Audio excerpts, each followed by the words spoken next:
Hey freshmen! As you know, we only have a few weeks until the state tests begin. Today we'll be reviewing the conflict that the colonists had with the Native Americans over land and we'll be learning about westward expansion of the colonies.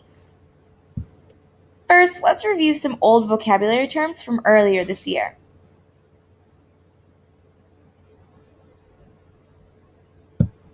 Now, let's see what we remember from our lesson yesterday.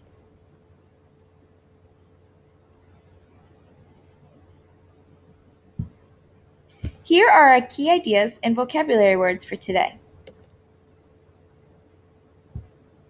As we have learned, when the colonists first arrived in the New World, they cooperated with the Native Americans they encountered.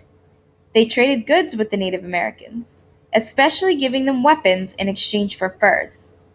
The Native Americans also taught the colonists different farming techniques when the colonists were close to starving during the first years. However, this cooperation soon turned to conflict. The conflict between the colonists and the Native Americans was mainly over who owned the land. When the colonists moved to the New World, the Native Americans were happy to share their land. The Native Americans did not believe humans could own land and were willing to allow the settlers to farm and hunt alongside of them. However, the settlers began to build fences and force the Native Americans away from their land. This took away hunting grounds and sacred places that the Native Americans had used for many years.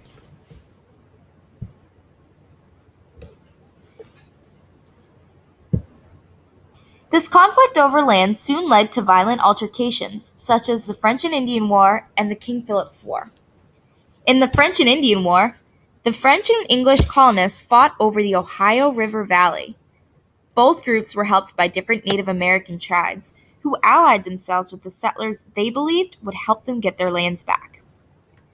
During the King Philip's War, thousands of Native Americans and many colonists were killed when Metacomet, or King Philip, attacked the colonial settlements in a failed attempt to reclaim the lost Indian land.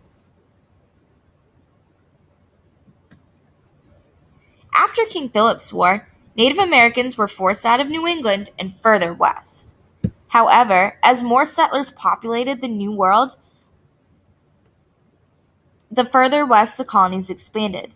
At first, the Appalachian Mountains formed the western boundary of the colonies. Later, settlers would move as far as the Mississippi River and then even further all the way to the west coast of California. The trip wasn't easy. Settlers risked running out of supplies, dangerous travel conditions like flooding or harsh winters, and Indian attacks.